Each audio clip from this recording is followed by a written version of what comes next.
Welcome to Rom Wills. Money matters. Certain subcultural businesses may not notice a recession. See, when they talk about recession, they're talking about the growth of course, the overall economy, but it's very much focused on the major businesses, major happenings, the stock market, what's the major businesses doing. Everything is going on that. Okay. And especially if they have to lay off people, they're not making as much, people might not get their bonuses. Okay. But here's the thing, certain businesses within a subculture, they might not notice. They might not notice it. They still going to make their money regardless. It depends on the subculture too. Like how much of that subculture is predicated on the overall economy. Now, ultimately, here's the thing. Ultimately, everything's connected, no matter what we think. And I'm going to get more into that in the next video. But everything's connected. But what if you in like a mini economy, a niche economy, something like that? And it might not have that many people. Say overall, it could be within a spiritual group, a social group, and everybody, they basically are letting the money flow between them. They might not notice. I'll give you a great example, and I've talked about going to these before, natural hair expos. People don't realize someone could actually make a lot of money just doing natural hair. Natural hair. Now, when I'm saying natural hair, usually within the black community and, wearing cornrows, locks, things of that nature. Now, many people, of course, they might have to get their money from the overall economy.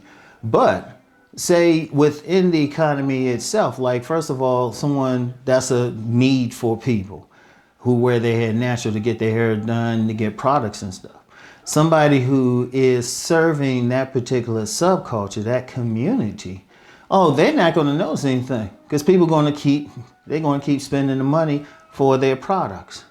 Now, yeah, there's going to be some people in there based on the overall economy, you might not be able to spend as much. But wait, depending on what you're doing, you're working with someone else also in that economy. Like say, with the Natural Hair Expo. Now I know woman, she always does them in multiple places, and she's getting her money primarily through those events and through doing the hair. But think about someone else if they base their business on those expos. Because like I've talked about vending before, I've known some people, that's all they do is, like I've actually known some people, they make a lot of their money through those expos. So as long as she's in business, they're in business because it's a community of people. Now, as long as that can keep up, and they'll keep making that money. And I use that as an example, but it could be any business. Even what I'm doing now.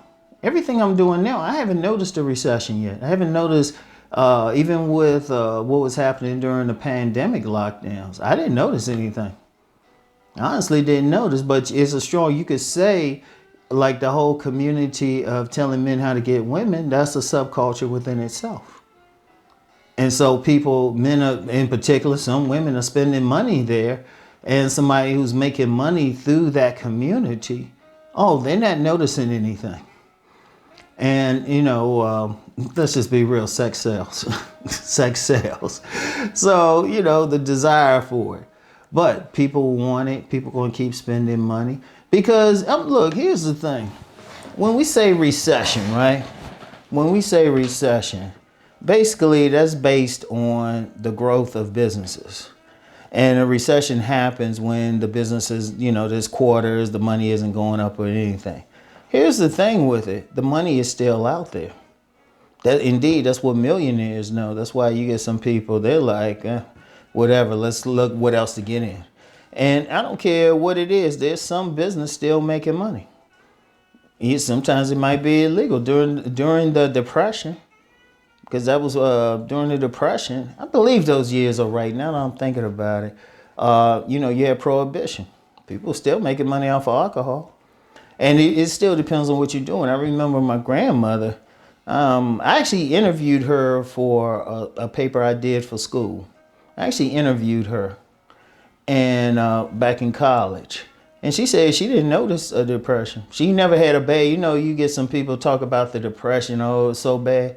She didn't notice. She said, shoot, we were darn near rich.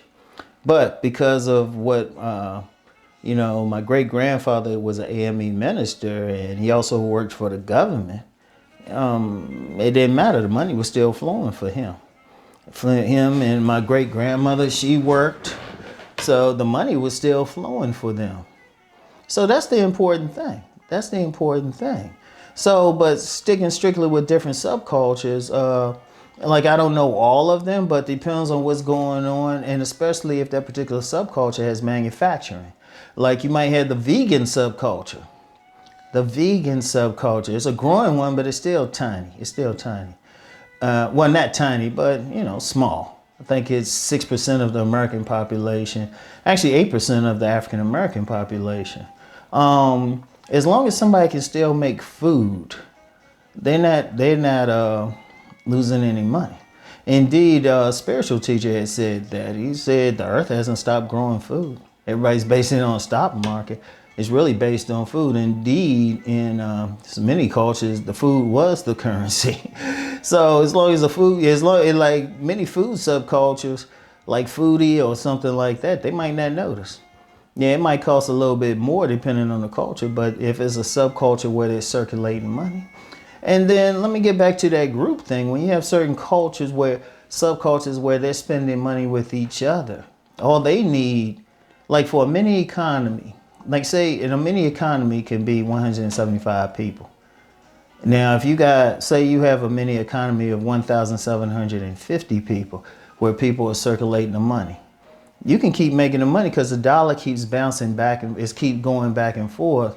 All you would need is just enough money to come from the outside.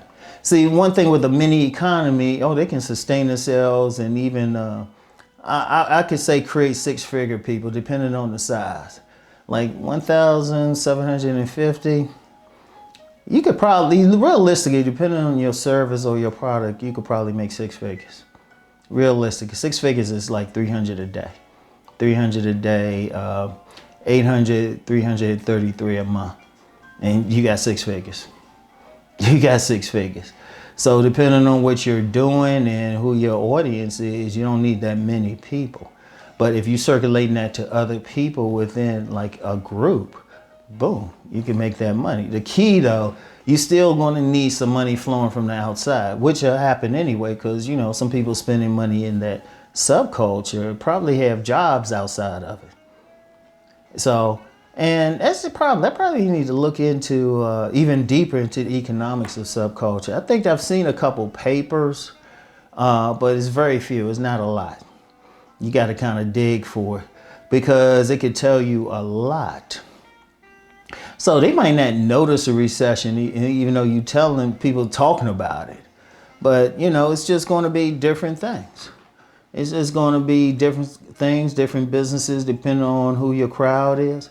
Like I said, just within this area, and let's be real.